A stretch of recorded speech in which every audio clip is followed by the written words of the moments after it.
to take it live.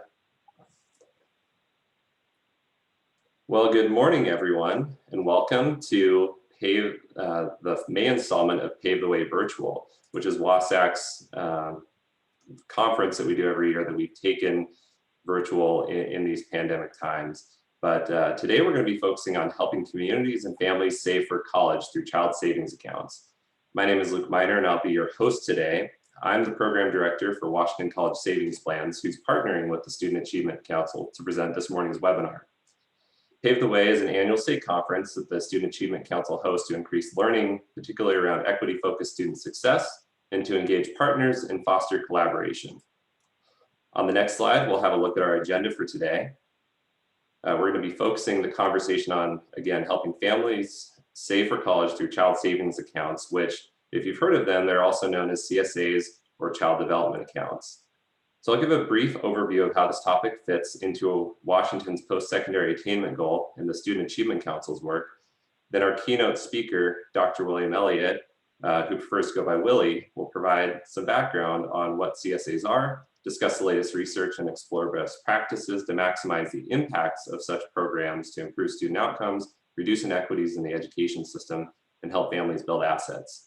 We'll then move into a discussion and Q&A with our moderator and panelists to give an overview of current CSA implementations across the country, as well as discuss work taking place right here in Washington at both the community level and efforts to develop a statewide CSA program. Before we dive in, just a few quick logistics. This session is being recorded and will be posted to our website following today's session. We encourage all attendees to ask questions throughout, which you can add to the Q&A feature at any time. We'll take a few moments after Willie's presentation to field questions for him before moving to our panel discussion.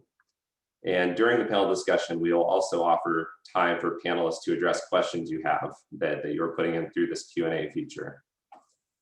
And if there are questions we haven't been able to get to at the end of our 90 minutes together, we'll definitely make sure to follow up after the webinar.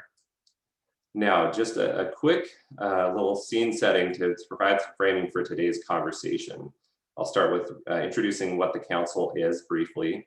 The Washington Student Achievement Council is a 9-member cabinet-level council representing the K-12 and higher education sectors, as well as governor-appointed citizen members. WASAC is supported by a state agency with 4 primary functional areas, which include policy and research, college savings and financial aid programs, college access and support, and consumer protection programs. Next slide, please. And a little bit more about the program I work for, the WA529 or Washington College Savings Plans. We have 2 ways for families to save for college in our state. These plans, which provide federal tax benefits to savers, provide a range of options to help families plan for future college costs. While our work directly supports the councils, we're governed by a separate 5-member committee whose focus is the transparent stewardship of the funds that families are saving through our programs. In the next slide, this will really help set the stage for today's conversation. Why are we here doing this work? So Washington has adopted a goal that at least 70% of Washington adults will have some form of post-secondary credential, but currently among adults in Washington ages 25 to 44, approximately half do not have a post-secondary degree. And this gap is more pronounced in Black, Native Hawaiian and Pacific Islander, Hispanic, American Indian, and Alaska Native people in Washington than their white and Asian peers. So the Washington Student Achievement Council acknowledges that our state has failed to ensure students of color earn a post-secondary credential at similar rates as their peers and has adopted an equity-centered strategic framework focused on increasing affordability, enrollment, completion, and student supports. So today we're going to focus on how we can apply this framework, especially the affordability pillar, to the work we are doing to help families save for college. We need to ensure we're working toward a future where every student in Washington benefits from developing a college-going identity at a young age and knowing that someone is helping them save for their future ambitions. With that in mind, I'm thrilled to introduce our keynote speaker for today, Dr. William Elliott. Willie is a professor of social work, the director of the Joint Doctoral Program in Social Work and Social Science, and the founder of the Center on Assets, Education, and Inclusion at the University of Michigan. Willie is a leading researcher in the fields of college savings accounts, college debt, and wealth inequality. Shaped by his personal roots in poverty in a small steel mill city in Pennsylvania, he challenges individual beliefs and cultural values that surround funding for college, student debt, inequality, some systemic patterns of poverty, and educational justice. Some of his college savings account programs he is currently conducting research on are College Bound in St. Paul, Minnesota, Promise Scholars in Indiana, and the Harold Alphonse College Challenge in Maine. You can read more and find links to Willie's work on the Pave the Way website. With that, I'm very excited to turn it over to Willie. Thanks, Luke. So next slide, I'm going to jump right in. First, I just want to say thank you for inviting me to be a part of this conversation, and it really is an ongoing conversation that you should know does not only happen in the state of Washington, but really throughout the country, and at a really kind of unique period in our history as a country. So lots of opportunity. It's about us having kind of a vision and kind of the hope and desire to make changes in people's lives. And it seems like we have some opportunity to do that. So that's exciting. Not always the case.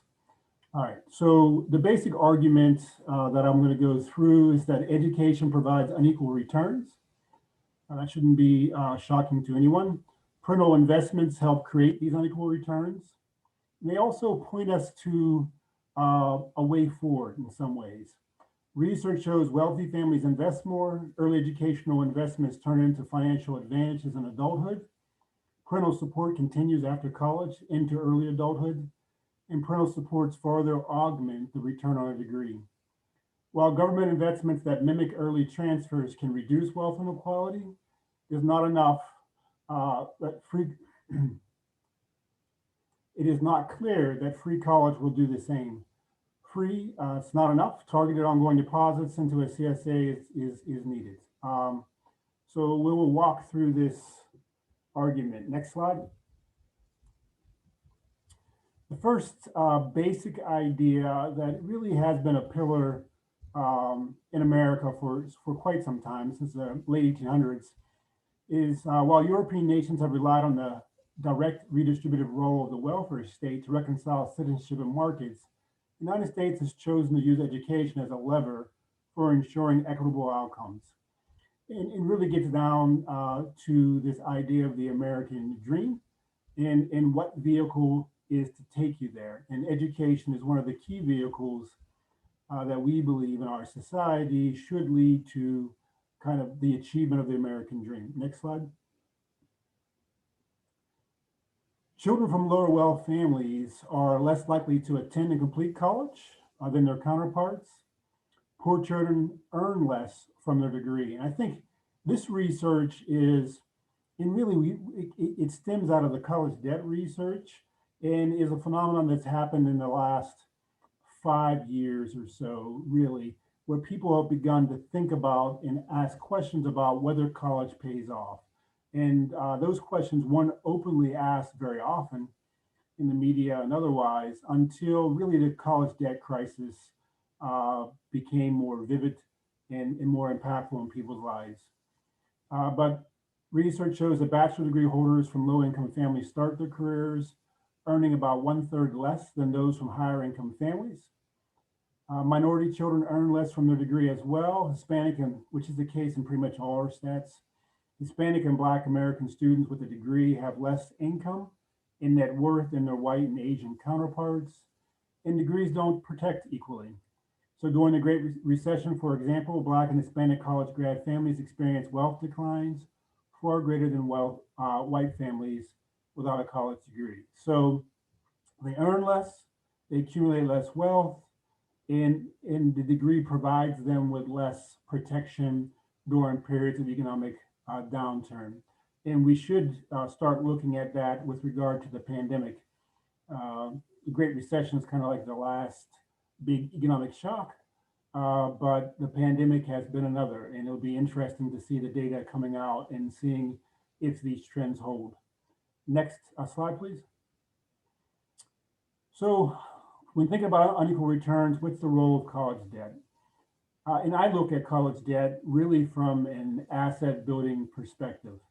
A lot of times when we look at college debt, we look at basically whether or not someone who goes to college does better than someone who doesn't graduate from college.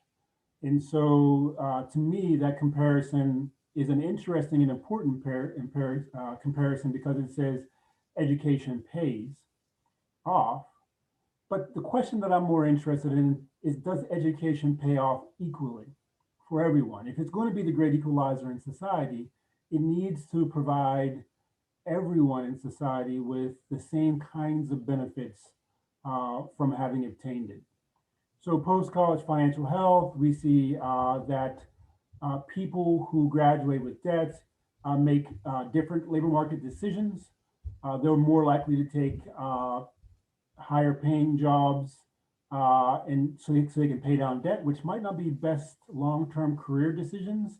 And so their decisions are very much hindered by having debt and directed by having debt. Delay marriage. They oftentimes will put off getting married. They earn less by the time they reach their 40s. Their net worth is less. Retirement savings is less. They tend to buy homes later in life. They hold off on buying homes. They'll hold off on starting up a new business. All the things that kind of build assets. And in a capitalist society, really the main driver is assets and not income. Not to say that income is not important and you don't need to at least have a floor to jump from, but if you're not able to build assets or if you delay building assets, you're going to fall behind in a capitalist society. According to the Government Accounting Office, assuming a standard 10-year payback at 7% annual interest, average accumulated undergraduate educational debt exceeded $18,000 in 2000, which corresponds to a $6,000 premium borrowers pay for a college education. So they fall $6,000 behind. Elliott and Roshaw measure mobility as the likelihood and rate of achieving median household net worth among four-year college graduates or above who are at least age 22. After controlling for key differences, they found that acquiring a relatively small amount of $10,000 in student loans associated with a 16% decrease in the rate of achieving median net worth. I'll provide you with a quick story on that in a minute to help provide some context to that. But the idea is that really they have delayed outcomes, right? So they achieve the American dream much later in life. Next slide. So I'm going to read you a short story about myself and a colleague who both went to the same college and ended up actually working in helping develop ADI as a center. I'm a 51-year-old Black male, just had a birthday May 1st, who grew up in poverty and dropped out of high school. My family had no money for me to attend college. Consequently, I relied heavily on student loans, graduating with about $40,000 in debt. After paying off these loans in the military, I went to graduate school and left with $100,000 in debt. I was not able to buy a home until almost 40. My story represents the debt-dependent path to the American dream. Let me tell you a different story. As Melinda Lewis grew, what was a source of financial security for her parents became a foundation for economic mobility for her and her family. Melinda started building home equity before 25, had access to retirement savings and no student debt. Melinda's story represents the asset-empowered path. It is a path that requires hard work, but is eased because of wealth transfers at critical stages. For most, the asset-empowered path is blocked. And when we talk about children's savings accounts later, we're really talking about making that path more available to more kids. Next slide. Oh, one of my favorite little quotes from Thomas Kuhn. You get a chance, very small book, The Structure of Scientific Revolutions. And I do think we are in a period of revolution. Thomas Kuhn discusses how periods of normal science are interpreted by periods of revolutionary science. Kuhn suggests that during periods of normal science, researchers identify questions to investigate based on existing knowledge. When I first started studying kind of student debt from an asset lens, as I stated, the question that economists were typically asking was whether or not students who graduate from college and have debt do better than students who don't graduate from college.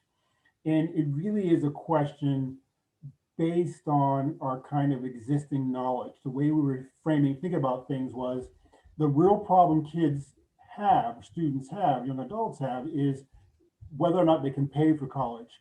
They didn't consider whether how they paid for it mattered. Does it matter that I have money for college, but the money is money that puts me in debt, that makes me delay marriage, makes me delay buying a house, makes me slow to build up assets?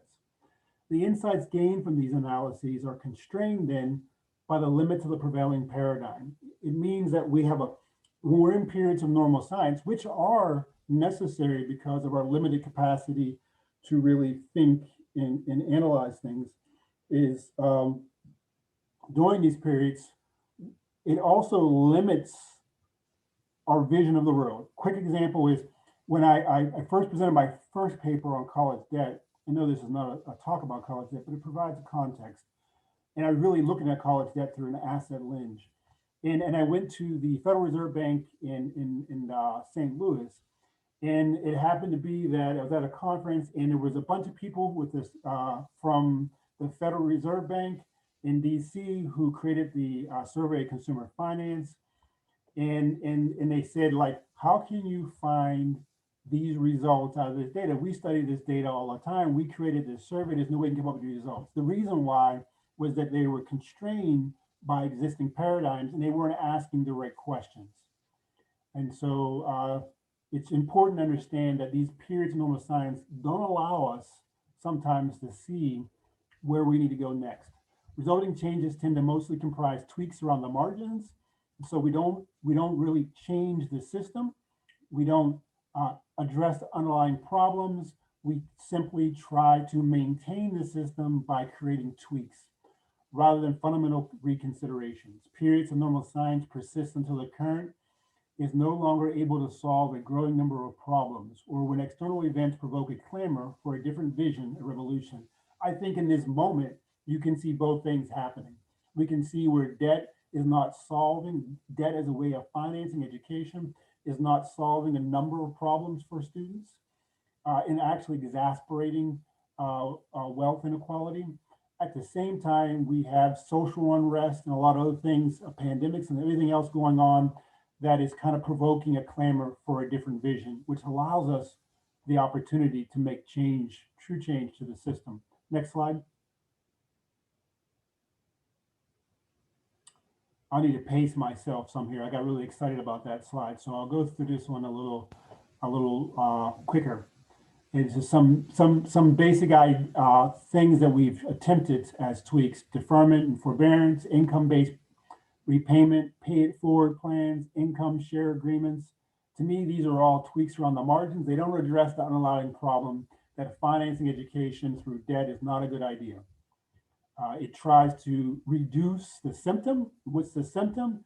That we have large numbers of people defaulting on their student loans, and we don't like that. And so instead, we allow them to pay it back in much more drawn out and elongated ways throughout their lives. And the problem with that is that whether it's reality or not, people feel burdened by that debt and then delay making fundamental decisions in their lives about marriage, which helps build wealth, about whether to buy a home, whether to start saving for retirement. And we all know if you delay those things, you're just not going to benefit as much. I'm going to let you the slides will be provided to you later, so I'll read through. I won't read through these, but there is some good data here on some that emphasizes this. Next slide. So the unwritten return on a degree suggests that strategies that focus only on college affordability, even free college, will fail to achieve some of our most cherished aspirations for education to fulfill its role as an anti-poverty strategy or equalizer. That is not to say that free college is not a good idea. It's merely to say that it's incomplete. It also means that where you start off in life matters, and whether or not you have assets growing up matters for the types of outcomes you will be able to achieve and for whether education pays off equally for all. And so education has failed to kind of level the playing field. When it comes to investing in higher education as a path to the American dream of equitable opportunity for all, then free without asset building will fail to reduce inequality. And I think that's tremendously important to think about. Here again, I am not saying that free college is not a value added. and not a better situation than what we're in. But that if we don't address wealth inequality and from an early age, it will not have the desired effect. It's not enough in this to simply have education paid for. Next slide.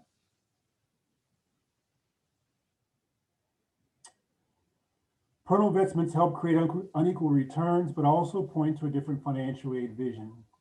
Wealthy parents invest more in their children's education. There's some research cited, but this is well known and understood. Children of wealthy families are more likely to graduate from college, which tends to promote cycles of poverty. Crucially, early parental education investments turn into financial advantages in adulthood. Research shows that predicted household income and net worth are higher for adults who receive parental financial support for college than for those receiving no such support. And this speaks to and goes to the heart of trying to make education a great equalizer in society. This support continues into early adulthood. Parents don't just leave their kids off once they become adults, once they leave college. For example, Melinda Lewis's parents helped pay for her husband's master's degree. They help pay for a car for them. They help put a large down payment on their house. All these things that continue to, these things help exasperate the kind of inequity we see on the return on a degree. So it's not just about getting an education, it's about having that asset base from which to leverage that education to use it to its nth degree. Parental investments further augment the return on a degree possible by wealthy children. Next slide. So balancing the children's savings accounts, and I am speeding the tempo up here. Children's savings accounts are a vessel for a 21st century wealth correction. And I really think of it as a vessel. It's not just about family saving, even though that name's in there, because we understand and recognize that families will never save enough. But it's once you have this vehicle in place, there's an opportunity to bring wealth into those accounts from any number of angles. And I will say quickly, like even when we had the period in which the federal government locked everybody out and they couldn't go to work, we saw that a lot of families didn't have enough money to get through that situation. We also saw in the pandemic where payments, just finding ways to, how do we pay families the money, right? Because they didn't have accounts, some people aren't banked, whatever else. It wasn't an easy situation to transfer and give them the money. Once these vessels are in place, it makes it very easy for money to be transferred, not only from the federal government, but also from outside individuals to contribute to these accounts. CSAs are provided through financial instruments, state 529s or savings accounts, typically, and connect families to financial institutions while providing them with an opportunity to contribute and receive transfers, thus developing the capacity to build new wealth. Small dollar CSAs typically include most, if not all, of these components: an opportunity to own a wealth building account, initial seed deposit incentives, and various other things. As of 2019, there are approximately 707,000 children in 36 states who are participating in a CSA program. And CSAs provide an institutional structure for mimicking early parental investments. And that's an important thing in my argument, is that these CSAs provide an institutional structure for mimicking early parental investments among wealthy families. Next slide. What makes CSAs the ideal vehicle for a wealth transfer isn't their ability to help children pay for college. It's their ability to complement efforts to reduce inequality in early education, facilitate college completion, and improve post-college financial health. And now I'm really talking about the small dollar version of CSAs, which is the typical one we see. CSAs equip children with the skills associated with a strong start in life. An experimental test of CSAs finds infants who are randomly assigned to receive a CSA demonstrated significantly higher social emotional skills at age 4 than their counterparts without a CSA. These effects are strongest among low-income families. And this is the case for most of the findings in the CSA field. The findings are strongest among low-income families. And this shouldn't be shocking or surprising to us, because if you're wealthy, you grow up in a world in which college always seems possible, and you understand that your family can pay for it. And so providing someone with a CSA who already has that kind of of knowledge and confidence in their ability to pay for college does a lot less than it does for a child who thinks that college understands through their life experiences that their families probably cannot pay for college. And so these effects are tend to be strongest among other kids. I'm actually not going to go through this. I'm conscientious of getting through to 12:30. So I won't read through all this, but this is only a small sampling of the kinds of findings that we have found around CSAs. And one of the things we really have seen is that they can change the way kids think about their futures, the way parents think about their kids' futures. And this can even affect their day-to-day material hardship that they experience, right? And so while CSAs don't provide them money to live with on a daily basis necessarily, it helps them think about their futures. What I try to tell people is that, yeah, people need money to live by. They need to be able to make it day to day, but they also need a future.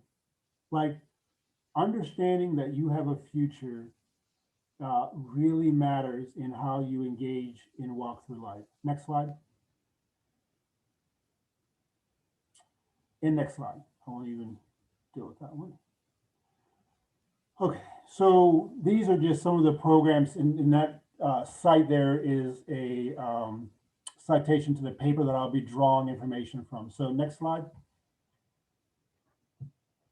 What we see here is that the orange line is the contributions of the families, how much money they have put in over the time period. And then we see the asset value, which speaks to the relevance and importance of having CSAs in an asset building account, an account that allows them to accumulate wealth over time. And so even through the Great Recession, we saw that the families continue to build wealth over time by having these accounts and putting this money in these accounts. Next slide. What we see here is that, you know, if you have less money, so percent of participants who are savers by account tenure and household income, you know, if you have less money, you're going to have, you're going to be less likely to save. There's no way around it. Next slide. I'll get to the point of that in a second. One thing here I want to point out real quick is the blue part is the asset difference. And then the orange part is the grant put in. So in the case of Maine, which this is after, they put $500 in the account.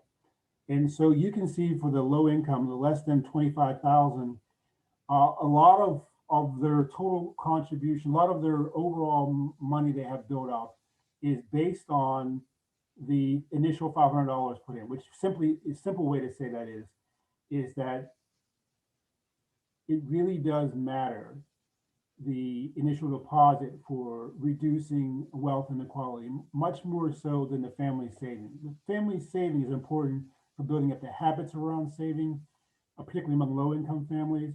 It's important for them to understand and feel as though they contributed to their futures, which matters, and as researchers show that. But it's not the thing that's going to flip wealth inequality. Like poor people aren't going to save themselves to equality. Like there has to be contributions. Those contributions matter. And you can see in the case of the $150,000 or more that the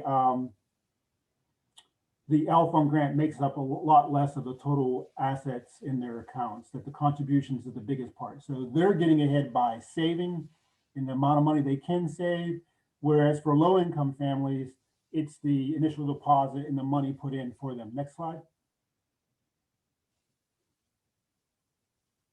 So few save percent with one or more contributions between 8 to 30% for opt-out CSA programs. And so 8 to 30% in an opt-out program make at least one contribution. And that's a fair range, between 40% and 46% for opt-in CSA programs. So if they opt in, far more of them to save because far more of them are in a position to save in the first place. When we do the opt-out, it really is about getting everybody in the account. And you do see less savings because you have a much diverse, much broader swath of people. Low-income families have little money left over after they pay for basic needs. This harsh accounting has led some researchers, policymakers, and educators to reject the idea of diverting money from income-based programs such as cash assistance or need-based financial aid to CSAs. I'll talk about that in a second. Next slide. I'm going to hurry up and finish here. I know I'm like right at time now, I think. Today, growing economic inequality means that small dollar CSAs are not enough to end wealth inequality or an unequal return on a degree. It doesn't mean that they're not important and not relevant. And that's what we're talking about, changing the mindset of kids, helping them to expect to go to college, helping them to do better in school while they're in school, so they're better prepared to receive that free degree or to go to college. And so there's many reasons why small dollar CSAs are important, and we see a vast majority of those throughout the country. These children compete on an uneven playing field against peers with entrenched generational wealth advantages. Next slide.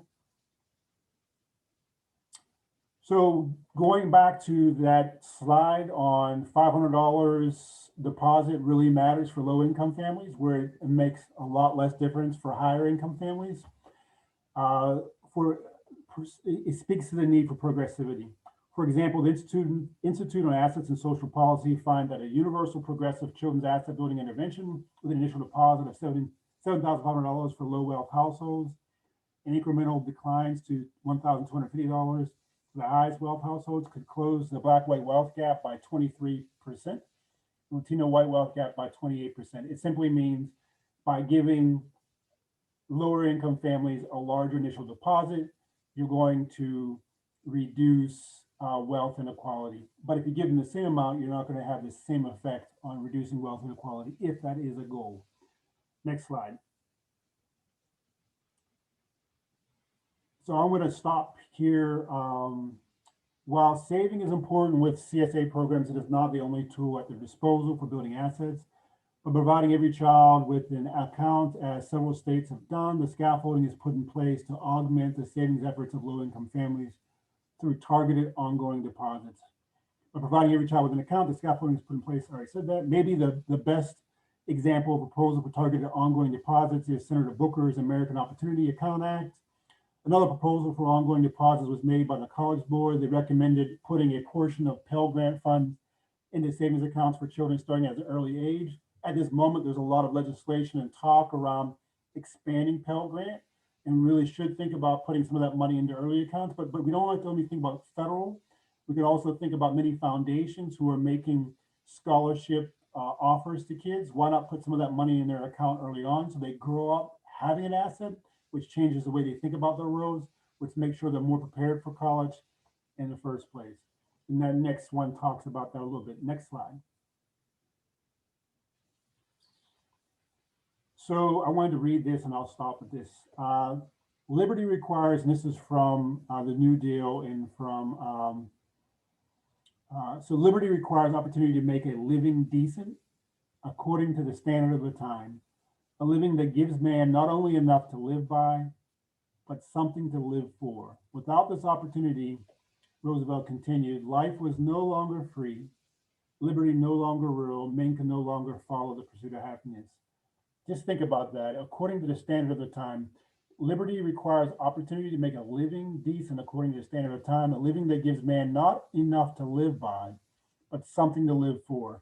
I really believe that assets provide people with something to live for, right? If we just focus on income, if you've ever been poor for a long period of time, it's frustrating just to survive every day. Like if all the world offers is me making it day to day, I mean, that changes everything. What you really need is the ability to plan for the future. And how do you plan for the future? One concrete way you're able to do that is you have some money saved, you have some assets that allows you to think about the things you're going to purchase in the future in a real structured and concrete way. That's what assets do. That's one of the things that assets do. And that's why it's so important for kids to grow up with assets so they can concretely begin to plan for their futures. I'll stop there because I know I'm over. Sorry. So questions and answers. Okay, thank you, Willie, and you were great on time, so we really appreciate packing in all of that knowledge for us. And I would say you do make a compelling case for the imperative we have to help families build wealth through access to these through children's savings accounts. And I really appreciate that you broke down that those glaring disparities that exist that we may not always think of, and that education is not always the great equalizer on its own. So that's why this work of helping families build assets is so important. So anyway, really appreciate your remarks. I think this is very good framing for the conversation of what we're hoping to do here in Washington. And we do have a question here that I will throw to you. The 529 has tipped. So speaking of 529 plans, so for the audience's benefit, again, that's the college savings plans sponsored by different states. The 529 has typically been a tool for middle to wealthy income families. Is there research showing that the vehicle for savings, a 529 plan versus a bank account, is there research that shows that the vehicle makes a difference for low-income families post-secondary attendance rates? So there is a distinction. I think the first thing is to draw a distinction between a typical state 529 and a CSA program. Typical state 529 certainly is really for middle and upper income families. It has heavily been used by them and not low for a number of reasons. One is there's usually some kind of income barrier, where you have to have a certain amount of money to open up an account. There's other barriers to it with regard to whether your comfort level, you have to have, it's not offered at a local bank, it's not offered at places where most low income people go, and so they might not have familiarity or comfort zone would open up a 529. There's a number of reasons of why they haven't been as effective. What the CSA does is it helps, it provides initial deposit, so they have that entry fee. It provides everybody with an account. A lot of times in some states, right, when they're opening these, everybody gets an account. And so it's not a matter of you having to get familiar with or figure out all the paper forms and all the things that go along with it. You're put into that. And we know from behavioral economics that if people are put in to a savings vehicle, they're less likely to opt out. And we've seen that in the CSA programs. Less than 1% of families opt out, and usually for religious reasons when they do, because they're not allowed to bank. And so, and if we're trying to compare between a bank and a 529, is one of the advantages to a 529 is that all states have them, right? And so the infrastructure is in place. The other advantage is it allows you to build wealth. In that one slide where I showed you the orange and the blue line, so you're able to, because of an investment account, you're able to build wealth. Whereas in a bank account, we see very little growth from what people contribute from the initial deposit. And so one of the things that CSAs do is let you save for and build wealth over a long period of time. And so you have more money in the end. And that's why we think putting something like a Pell Grant in there could even do even more, because it would allow them to build that wealth over a long period of time. And it would actually be more money than we put in there, right? Because it's growing over time. Hopefully that answers your question, not too long. No, that was helpful. I think that was a good way to break it down, kind of lay out those considerations. We do have a couple more questions I think we can get to before we pivot, and I'll introduce Shira, who will kick off the panel discussion. But we have a question. In addition to the CSAs, have support activities proven to have an impact in students enrolling and completing degrees? One of the things, so I think there's been an evolution in CSAs in this way. So CEDOK is run by the Center for Social Development, and it's in Oklahoma, and it's a randomized control trial. Michael Sherrod and his crew developed that. And really it was a minimalist model. And so 2,000 kids roughly throughout the state got accounts, got $1,000 put in it, and that was about it, right? And so you didn't have all the program supports. And it's just to see whether or not you could deliver a program like this throughout the state and really see the minimal effects.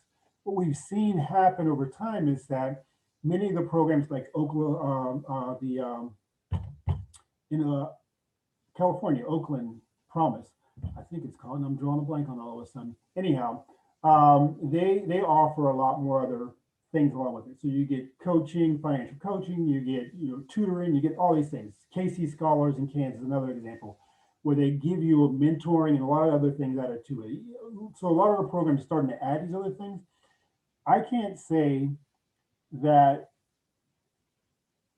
there's been a research study that has teased out the CSA from those other things in those cases. Now, Oklahoma does that because it just gives you that. And certainly there's other things happening in the community, but we haven't really set up a design to say in a CSA program that has a bunch of other arms, things that mentoring and all the other things they're doing, and really tested those things to find out what portion does each one contribute.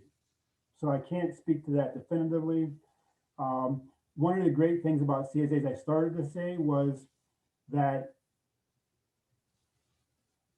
I think they work well with other programs. And so it doesn't mean get rid of your math tutoring program, but it should enhance your math tutoring program because kids feel like they have a future now. They feel like it's worth investing energy now into those programs. And so, and it can work throughout the life stages of the child. So one of the problems with our education system is very disjointed, where we have higher education, we have lower education, we have after college, but nothing that connects them all together. CSAs have that opportunity to be that connective tissue throughout that life cycle. I'll stop there. I can answer it better, but I thought that was really a really helpful explanation, especially that last statement you just made about it being able to, a CSA potentially being a vehicle to weave this all together. I do think if you can quickly answer one more question here, I think that'll set us up well to go into our panel discussion. What is your suggestion to get buy-in for lower income households that might think it's too good to be true? And also, are there already classes being held to educate people, or would we have to create our own curriculum to educate the community? So, so especially that first part, what do you think, Willie? well, first I want to say that I think you're being very unfair to say make this short. So that's one of my challenges. Yeah. Nonetheless, I will. I'm being funny there. So opt out really is the solution to that, right? So if let's build on behavioral, if you can put everybody in, if you're going to try opt in, you're not going to reach everybody, right? For Marietta, and I haven't seen anything yet. The best thing that I've seen is maybe somewhere like out of New Mexico, is when you have participants work at bringing other people in. So building up those connections where the families and others are helping bring other people into the program, but nothing is going to work like opt out. If you put them in the program, they won't get out. And that allows you then to begin changing things in their life and for them to see the system working for them. And that's how you really build confidence up. The way that these people have lost faith and don't trust is because they have tons of experiences that tell them the system doesn't work for them. The banking, the financial, the education systems don't work for them. And you're trying to combat those years of experience. And the best way to combat those is by giving them experiences with an institution that's changing them. So you put everybody in and they start seeing those bank statements come in, you start sending them messaging, and you can do that. Last thing is there are a bunch of financial aid curriculums, and I'm working with some groups that can do it through phones and through whatever else. And so there's ways to deliver these messages and things through electronics that help make it scalable. And so there are ways to help get messages to families and about the CSAs and talk to them and have them participate in that way. Well, that's great, Willie. And I also think that we may hear some of this too from our panelists too, as far as curriculums and maybe examples of what's happening in communities to provide those additional supports. So, Willie, I just really want to thank you for your time today and sharing your insights. I think this will really help provide some food for thought for our audience and for the panelists as they gear up to talk with Shira about what's going on in their respective communities. Shira did share a few resources in the chat window that might be responsive to some of the questions we just talked through with Willie too. But again, thank you, Willie, for that. And let's go ahead and pivot now to our panel discussion, which will be kicked off with a presentation from our moderator, Shira Markov. And after Shira shares her update on the current state of CSA programs across the country, she'll introduce the panel and start digging deeper to learn more about each of them and what they're doing to help advance this important work. So before I turn the screen over to Shira, I'll provide you an overview of her and her work. Shira is the director of Prosperity Now's Children's Savings Team, where she focuses on supporting existing CSA programs and expanding CSAs to more children across the US. The team provides technical assistance to CSA programs, advocates for CSA policies at the state and local levels, develops tools and resources for the field, and helps programs raise funds from individual donors through the one-to-one fund. Shira is an expert on CSA design and implementation and holds a master's in public policy from American University and a BA from Rutgers. You can learn more about Shira on the Pave the Way website. Now with that, I'll go ahead and turn it over to you, Shira. Thanks, Luke, and thank you, Willie, for that great presentation. You can go to the next slide.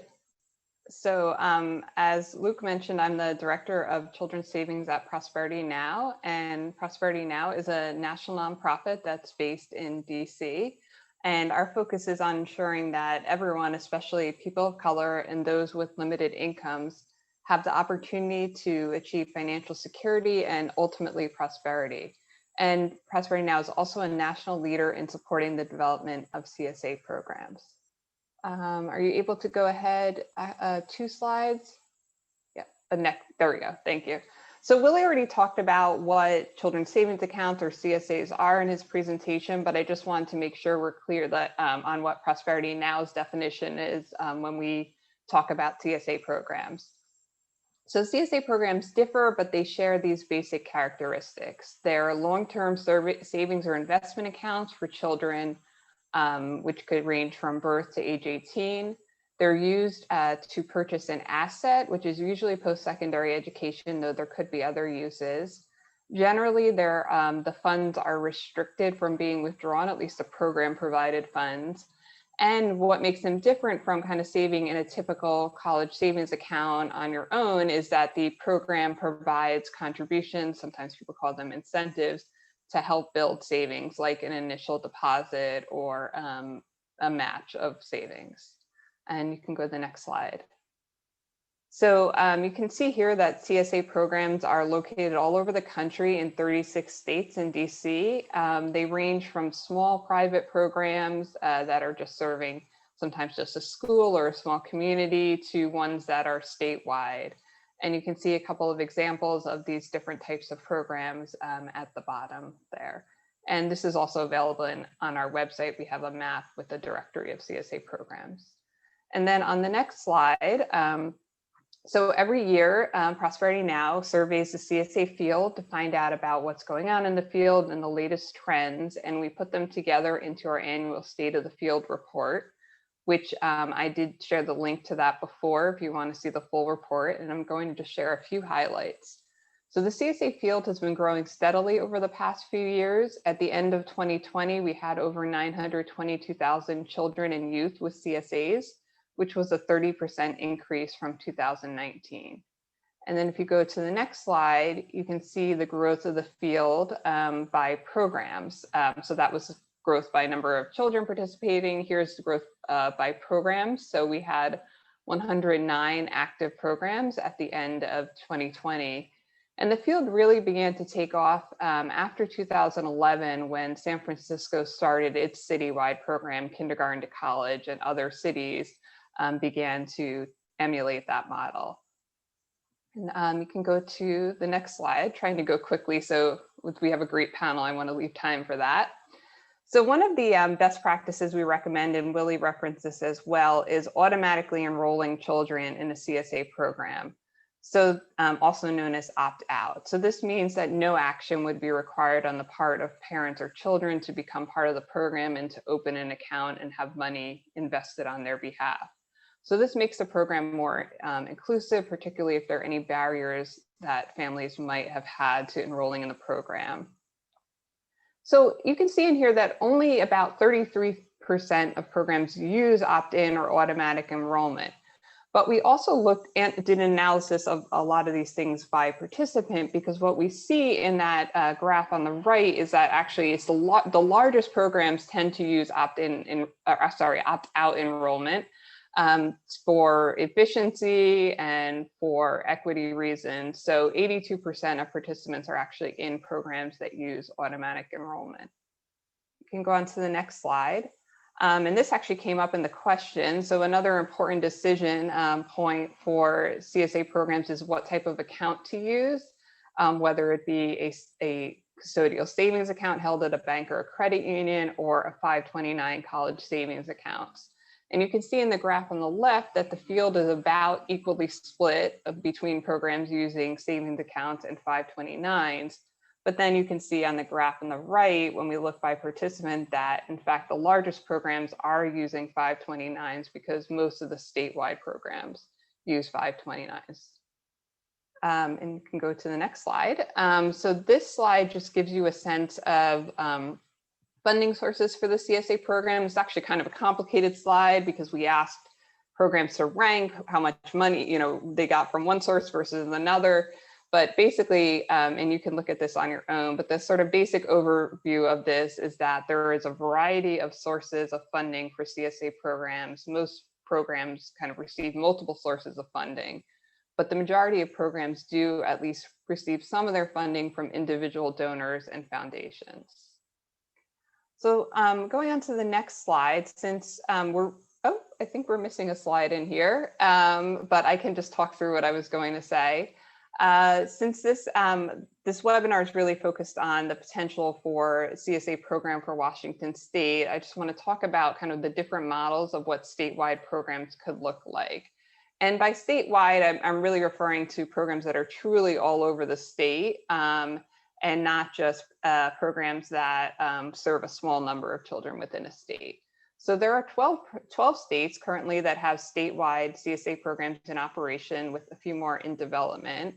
In terms of the eligibility, 11 of those programs have universal eligibility, meaning all children in that age group are eligible, and one of them is targeted by income. I talked about automatic enrollment. So 4 programs currently use automatic enrollment. And those are for really the largest programs that are out there. In terms of what age they start, 10 of those statewide programs start at or near birth. 1 starts in kindergarten, and 1 kind of is flexible about the age that children can enroll. And then lastly, in terms of program contributions, 11 of these programs provide initial seed deposits ranging from $25 to $500, with $100 being most common. And 5 of them also offer savings matches as well, though one of the states does vary the match amount by income, so that lower income families receive a larger match. So that's just an overview of state programs. And then on the slide that you see that's up here are some resources from Prosperity Now if you're interested in learning more about CSAs and how to start a program. And I know these will be shared later, so don't worry about copying down the links. And then finally, the last slide just has my contact information. And so, if you have any questions about anything that we don't get to here, feel free to reach out to me or to any of my colleagues as well. And with that, I will go over to our panel discussion. So I'm going to ask all the panelists, if you don't already have I believe you all have your, it's hard for me to see everybody with the with the slides up, but hopefully you all have your videos on. So I'm joined by 4 great panelists who are each going to bring a different perspective and different experiences with CSAs to this conversation. And I'm not going to read their whole bios since they're available on the Pave the Way website, but I'll share a few highlights for everybody. So first, Senator Marco Leos represents the 21st Legislative District in South Snohomish County. I hope I said that right. I'm not from Washington. He was the first in his family to go to college with an undergraduate degree from Georgetown and a master's from the University of Washington. A member of the Senate Higher Education Committee, Senator Leos focuses on policies to build an economy that works for everyone and to create strong pathways to education and opportunity. Next, we have Michael Mira, who is the Executive Director of the Tacoma Housing Authority, or THA, where he has served since 2004. Previously, Michael spent 25 years representing low-income individuals and organizations in civil matters through legal services programs in Washington and Tennessee. Next, we have Eunice Barnett, who is the neighborhood liaison at Tacoma Housing Authority, where she provides feedback on how to motivate and inform residents about children's savings programs, the Washington Get program, and higher education enrollment.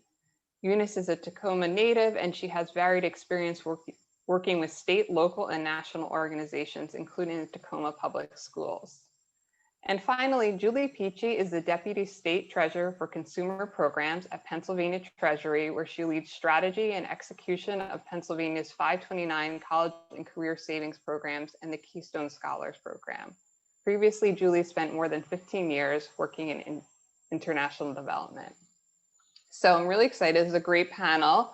If you don't mind, if you could turn the slides off, great, so we can see everyone better. So this panel was really brought together because each of you has a different connection to CSAs. So I'd like you all to take just a minute or two to share with us the perspective that you bring to your to this topic. And we'll start with you, Senator Elias. Thank you so much, Shira, and thanks to WASAC for organizing this panel. It's particularly exciting to be here with this cross-section of folks like Julie, who are administering a program at a statewide level, Michael and Eunice, who have experience at the local level here in our state. I came to the issue really through my advocacy for expanding access to college here in our state. In 2019, when I last offered a proposal on CSAs, was a huge banner year for higher education in Washington state. We passed a universal Washington College Grant Program that ensured that all low-income Washingtonians who qualify would get access through an entitlement program. So it was in that landscape we were talking about a variety of mechanisms that could really improve college readiness and college-going culture in our state. That, to me, is the core strength of college savings accounts. From a very early age, they begin this conversation around college. They develop this expectation that families will go to college, and the data bears it out. Research shows that low and moderate income students are 3 times more likely to enroll in college and 4 times more likely to graduate when they participated in CSAs. And of course, from an equity lens, we know that our Black students are 6 times more likely to enroll in college and 4 times more likely to graduate when participating in CSAs. In addition, they have the participation in these programs has incredible outcomes for families throughout that educational journey. So that's why I'm most interested. I'm excited to hear more about how things are going in Pennsylvania and in Tacoma, and also to chat about what some next steps are here in Washington. Great, thank you. I'll turn it over to you, Michael. Share a little bit with us about your perspective on this. Thank you, Shira, and thank you for inviting us to participate. Tacoma Housing Authority is a public housing authority. Our main job is to provide high quality, affordable housing to people who need it. And 6 years ago, we started a children's savings account program for our largest community that Eunice knows very well, called Salishan. And we did that for all the reasons that Willie was describing. And this panel discussion finds us at a transitional moment from the original way we designed it to one that knits it into the state's 529 program, for reasons I can explain if people are interested in why we did that. But the college savings account program in general, in whatever form it takes, fits in with what we understand our job to be, which is to help people not only get housed, but to do it in a way that helps them succeed, not just as tenants, but as our mission statement contemplates, as parents, students, wage earners, and builders of assets. And we want that success not only for grown-ups, but emphatically for children and young people. We count school success as an important part of that transformation. Thank you. Great, thanks, Michael. So Eunice, we'll turn to you.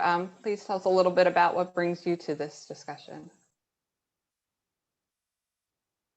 Oh, you're muted. Thank you. Thank you for inviting me to be on the panel, and thank you to the panelists for all the information we're providing out there to the web during the webinar. to piggyback on what Michael said, yes, I have been a resident at the Shawshan community for about 4 years. Wasn't aware of this college savings or children's savings account program until I was informed of it by one of the liaisons at the Tacoma Public School District where my grandchildren attended.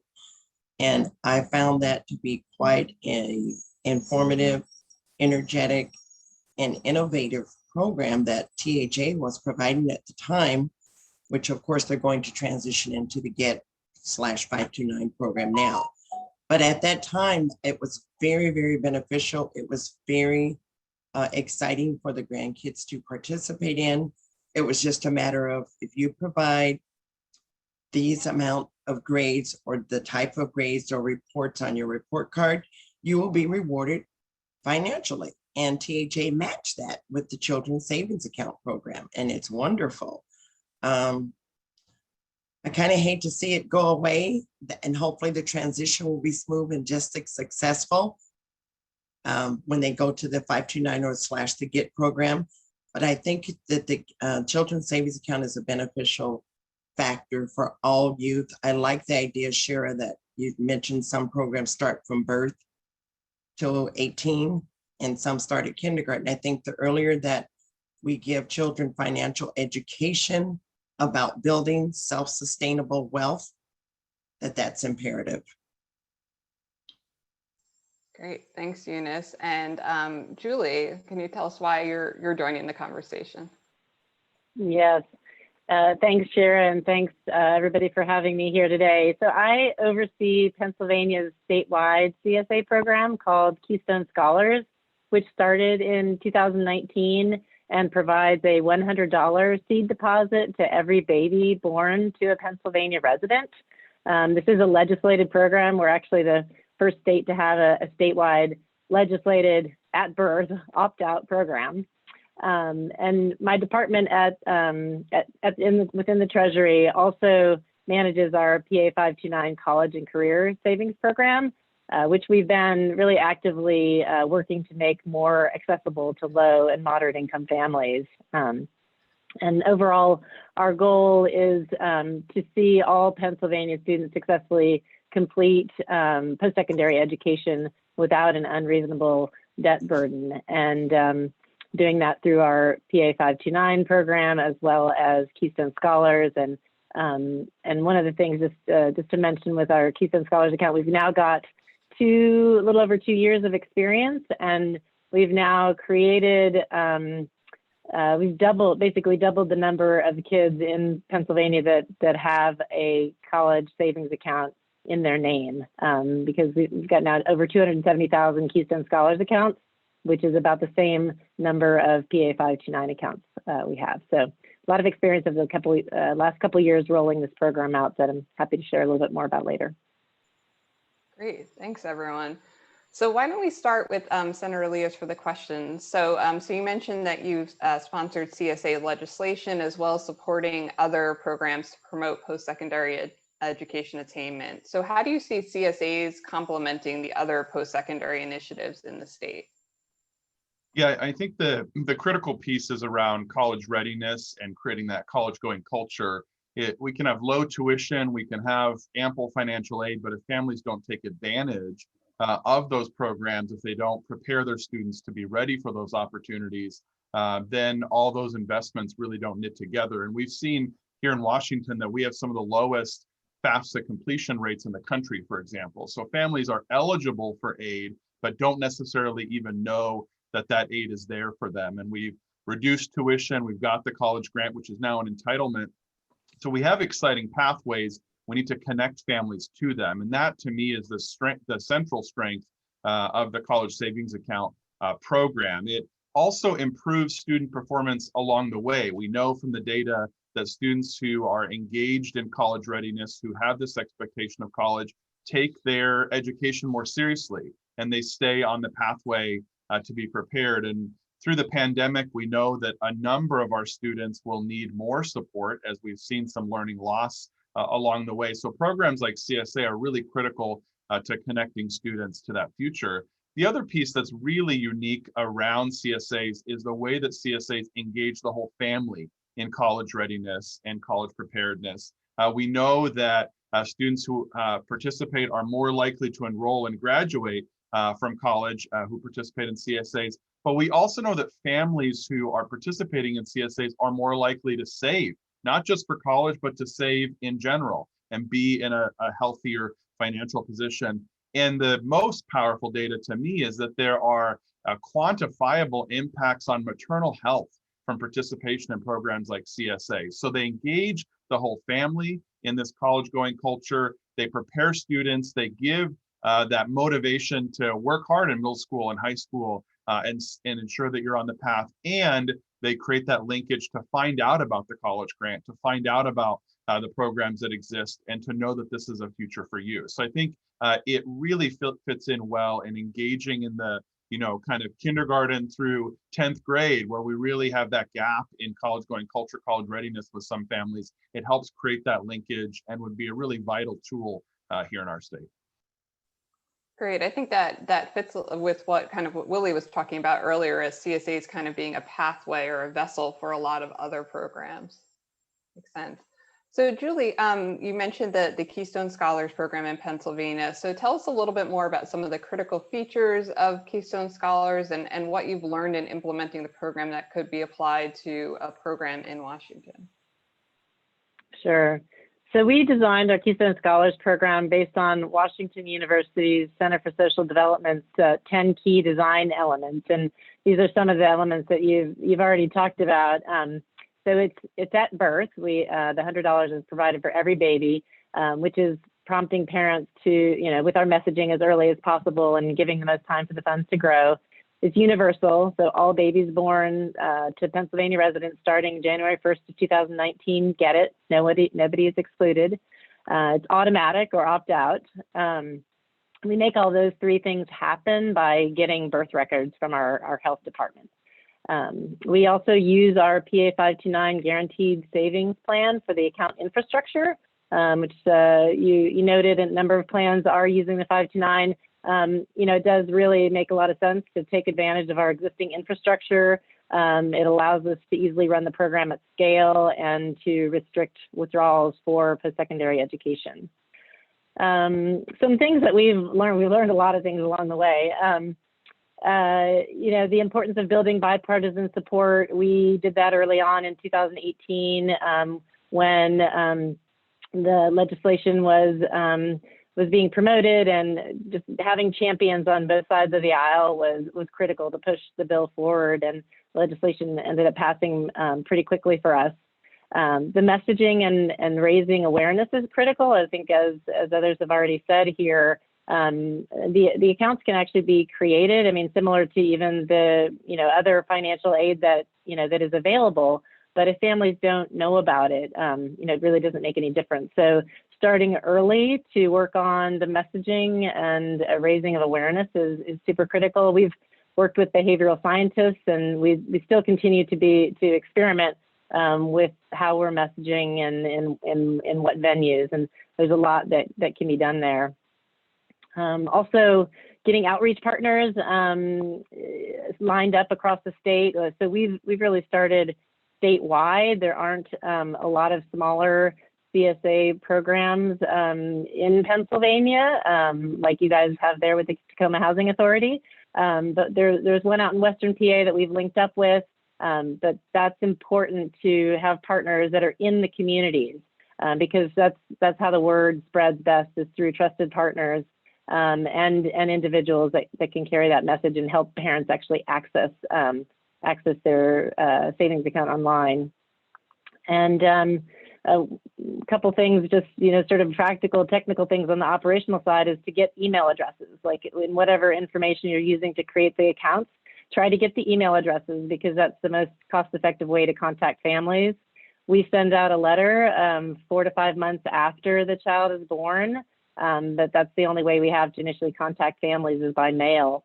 So we're prompting families to go online and access their account and give us their email address, but having email addresses. And then another thing, with legislators, they're a key point for promoting the program with their constituents. And we would have loved to been able to provide the contact information that we get from the Department of Health to our legislators, but we're not able to do that. And so just something to think about in setting up Washington's program. Again, like sources of funding are always an issue for these programs, that, you know, you've got to be creative in figuring out sources of funding, not just for the seed deposit, but for ongoing deposits that you'll want to layer on in the future. Great, thanks, Julie.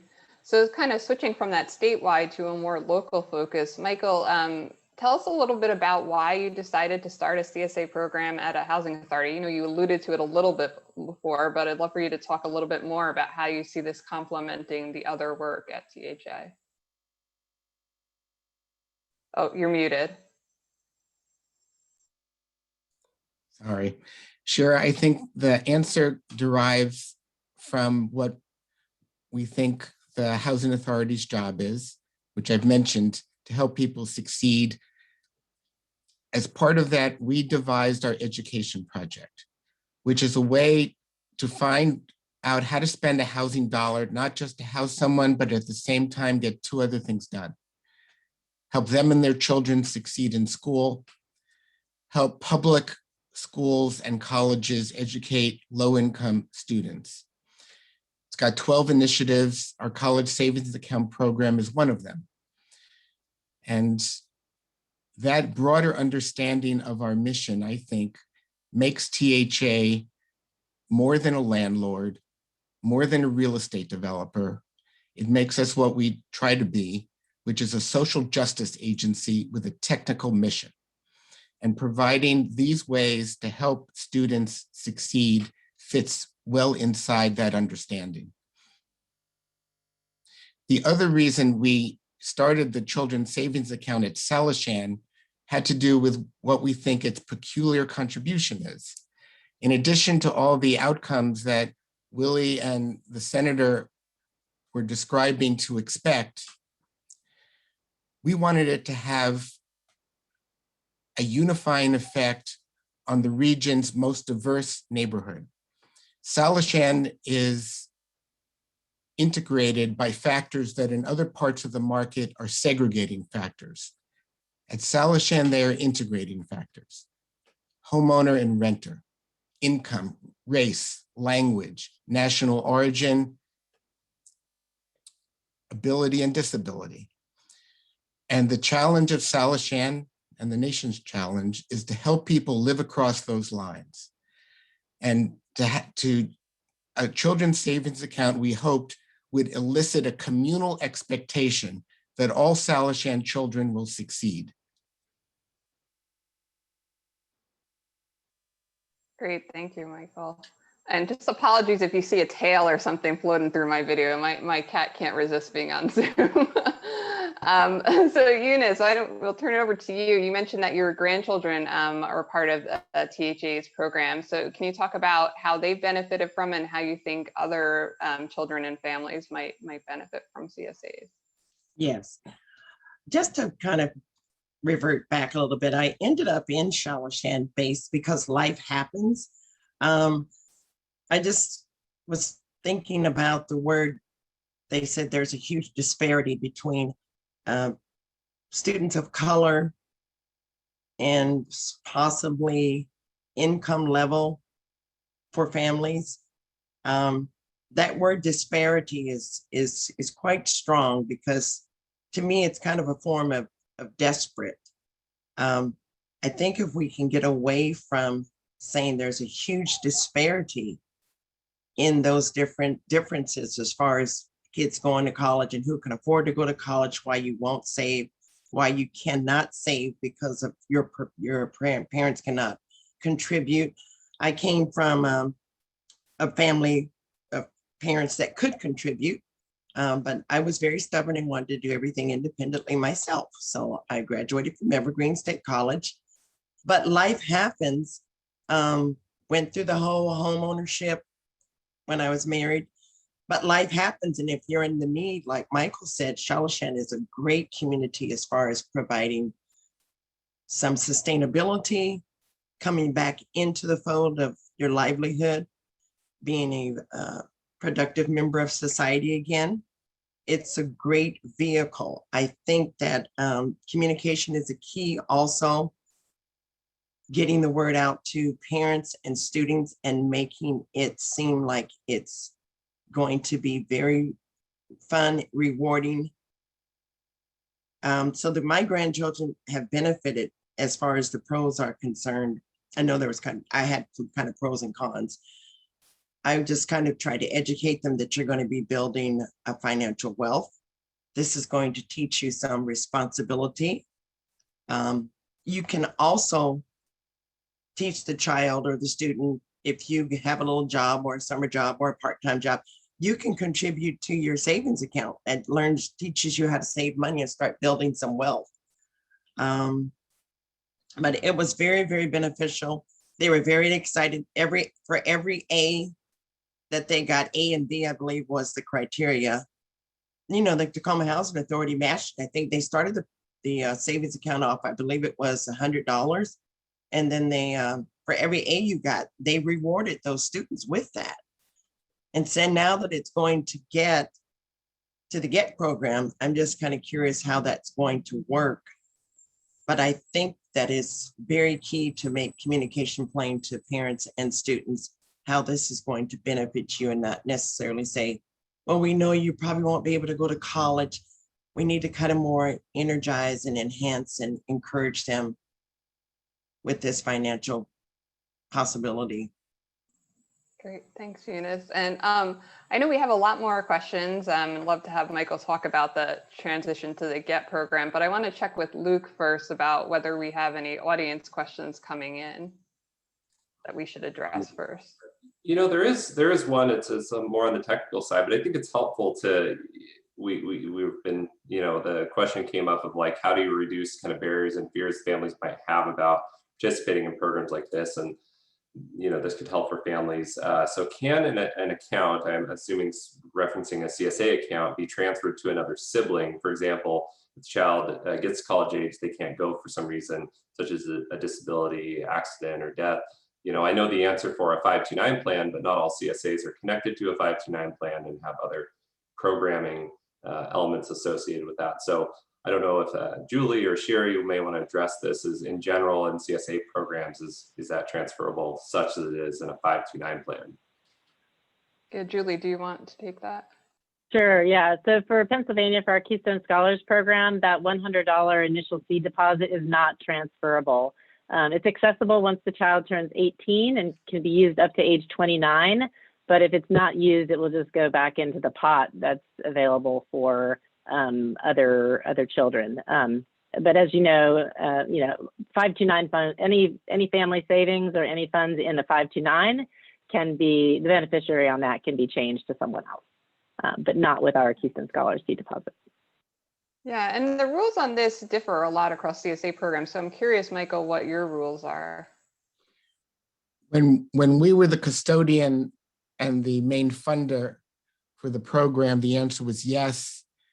As we shift to 529, I'm not sure what the answer is. Luke, do you know?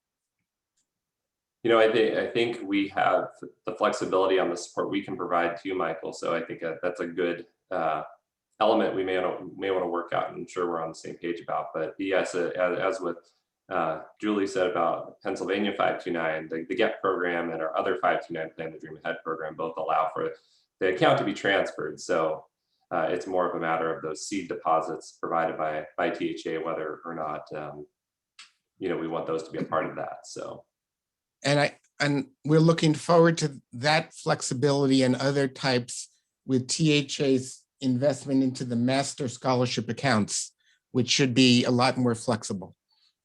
Yeah, we are looking forward to it as well, and hopefully we have a little time to kind of for the audience's benefit to talk a little bit about what that's shaping up to look like, because we're hoping is it will provide other ideas for other communities who may want to pursue the great work you guys are doing. Yeah, why don't we go there then? Michael, yeah, talk a little bit about those changes for us. As we originally designed our CSA program at Salishan 6 years ago, it was a robust investment that matched families' deposits into the account up to $400 a year through elementary school. And then from 6th grade to the end of high school, we had a menu of pay points, one of them being grades, that allowed a match of up to $700 a year. And a child who participated fully with his or her family would graduate from high school with $9,700. And it was pretty successful. We managed with an opt-in program to enroll 30% of the eligible children at Salishan. But we started talking with Luke and the state's 529 program and started to understand some advantages that had us knit our program into the 529 program for the following reasons. We could never match the software and the technical infrastructure that the state had. We tried, we just couldn't do it.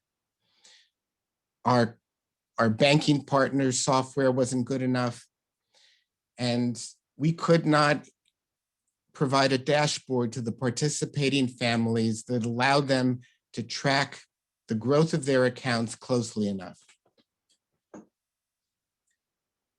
The state has much better data and marketing than we do, much better research and evaluation, and just they're professionals at managing something like this, and we were not.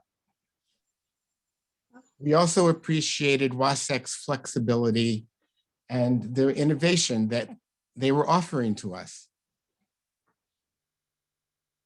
We liked linking the 529 program with the other state programs to pay for tuition. And we liked contributing in this way to making the state's GET program and 529 programs economically and racially diverse. This was a way to extend their reach into a community that was much lower income and much more racially diverse than the average participant in the 529 program. In all these ways, Shira, we are hoping this will allow us to expand our CSA program beyond Salishan to our entire portfolio. Now, we have some apprehensions about this, and Eunice probably shares them. One of them is that I always thought the CSA program was one of those kinds of initiatives that work best when they're part of the visible walking landscape. And at Salishan, as we set this up, we had our banking partner open up a branch bank in the middle of Salishan. And we like thinking that when the children walk to school, they could think of their money in there. Moving it to the state's 529 program, I worry loses an intimacy. And I'm not sure what that's going to feel like. Eunice will be better able to describe it, but I'm worried about it. Yeah, so Michael, just looking at time, I don't know if I might just stop you there for a second and just ask Eunice to just weigh in from your perspective as a grandparent of participants and being part of the Salishan community, what you think that the change means. I think if they partner with THA, the folks that help establish the CSA program that THA created, it could be successful. I don't think it will be that much, like Michael said, intimacy as far as you live in Salishan and I can go to the office and check on this and check on that. So there might be a missing link there, but as far as that visual that the bank that was there, yes, my grandkids used to always say, can we go get some money out? I said, no, it's for school. You can put some money in. So, but if we make it visible and communicate that you can educate the parents and the students, most students are more tech savvy than a lot of their parents. So we just have to do more education as far as getting online with the 529, the WASAC, and find out how you find out about it, that information online. They did do a great presentation I was selected to sit on a panel of parent advisory board that they tried out for about 6 months.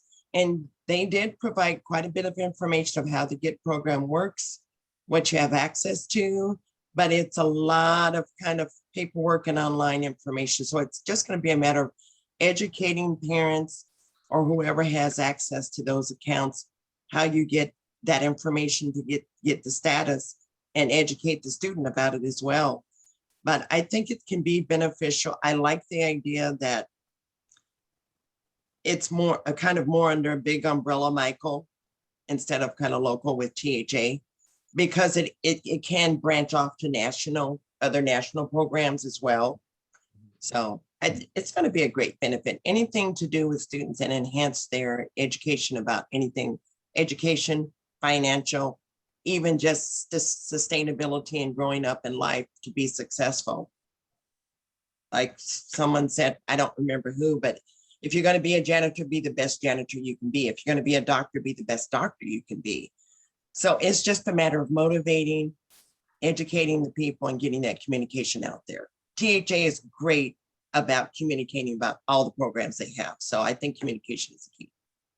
Thank you. And just letting our audience know, we're kind of mixing in Q&A. So go ahead and share any questions that you have. But let me just turn to Senator Leas for a moment. So your most recent CSA proposal would provide accounts for all kids, which is kind of taking that universal approach like in Pennsylvania, but would have some targeted benefits for children from low-income families. So can you talk about that, why you decided to design it that way? Yeah, and as I shared in my earlier remarks, 2019 was a big year for higher education in Washington. The focus was really on transforming our college grant program into an entitlement. And so when we talked about CSAs, there was really fiscal constraints that were a reality there. And so we had a blended system. And I think as we look at the evidence, particularly the sort of 10 best practices that Julie alluded to, I think we have some lessons to learn. Our program was an opt-out for low-income families, but an opt-in for those that were upper income. And so we had a universal approach, which helped us build that bipartisan support, but it wasn't a universal approach in terms of the program design being the same for all students. And I think, what we know is when we build a program with broad participation, we get those better outcomes for everybody. And so I think as we move forward with future proposals, I'd really like to see us do a universal opt-out model so that all families are treated the same. I do think it does also call into question the funding model. I think we need to take a look at that piece. And I think Julie and other states have really innovated around that. The other piece for us in 2019 was the program was attached to kindergarten attendance or kindergarten enrollment and not to birth. Now Washington State has a new paid family medical leave program, so we have a better connection point to families as they give birth. And so I think as we move forward, I would like to see something that's more tied to birth rather than kindergarten readiness, that's universal for all students as an opt-out. And I think as we're seeing what other states and other jurisdictions are doing, this data is really helping bolster the claim. And I saw Wendy had a question around particular data in kindergarten readiness or third grade reading scores. I haven't seen specific data there. I know that there is data around math scores improving for students enrolled in CSAs. I know there's data around social emotional learning, broad educational outcomes, but Wendy, I think that's a fantastic question. And I think our friends at WASAC could also help identify if there's specific data around kindergarten readiness or third grade reading. Based on the data that I've seen, there is a strong correlation between participation in CSAs and educational performance while students are in K-12. Whether the data is in on third grade reading particularly or kindergarten readiness particularly, I think is a question that we should definitely track down. I think those are two important measures. Yeah, and I think Willie has done some research around that. I know we only have about a minute left, so I'm not sure if Willie can weigh in quickly on that. And it looks like, and Julie, I was going to ask you about your targeting, but you put it in the chat, so I appreciate that. Go ahead, Willie, quickly. Yeah, there is some research on that. I can send a link here in a bit. Could you hear me? Yes, we did. And also actually in that quick guide to CSA research that I mentioned earlier does have a brief reference to that. So Julie, is there anything just quickly that you wanted to add about how you're balancing universal approach with targeted benefits in Pennsylvania? Yeah, we're just focusing on trying to get additional targeted deposits. We get information in that health file about whether moms are enrolled in WIC at the time that they gave birth. So for a 6-month period, we're providing an additional $50 to those babies and trying that out. And it's actually, as Willie said, the CSA program is great integrated with other programs. And we're seeing that even with this additional targeted deposit, a WIC agency has built on that and is using it as an incentive program to retain their kids in the program up to age 5. So there's a series of additional deposits if kids stay enrolled in the program up to age 5. So there's a lot that can be done with that kind of thing. Great. Thank you. And thank you to the panel. I mean, we could have kept talking there. There's so much more to talk about, but thank you all for participating. And I'm going to turn it back over to Luke to close things out. Well, great. Thank you so much. And yes, that will do it for our time today. But I would sincerely like to thank Professor Elliott, Shira, Senator Leas, Eunice, Michael, and Julie for sharing your important perspectives and insights into this important work. I know I'm feeling inspired about how we can help more families save from college and help students benefit from at a younger age, forming this college-going identity. So with this in mind, if we can put our final slide up, we do have a call to action for all of you participating today. As you virtually head home to your local communities, thinking about how can Washington chart a path towards helping more students benefit from early exploration of and investments in their future aspirations through an equity-centered child savings account program. And don't forget, more great Pave the Way content is coming up. Our next session will be on June 10th, and we'll focus on guided pathways, redesigning college to increase equity and persistence and completion rates. So to receive updates on this and future sessions, join the Pave the Way listserv at wsac.wa.gov/pavetheway. And with that, we will go ahead and post all the materials we referenced as well on the Pave the Way website. And I sincerely appreciate your time and hope that you all have a wonderful finish to your work week and a great weekend coming up. Thank you, Luke. Thanks, everybody. Bye-bye. Thank you. Thanks, everyone.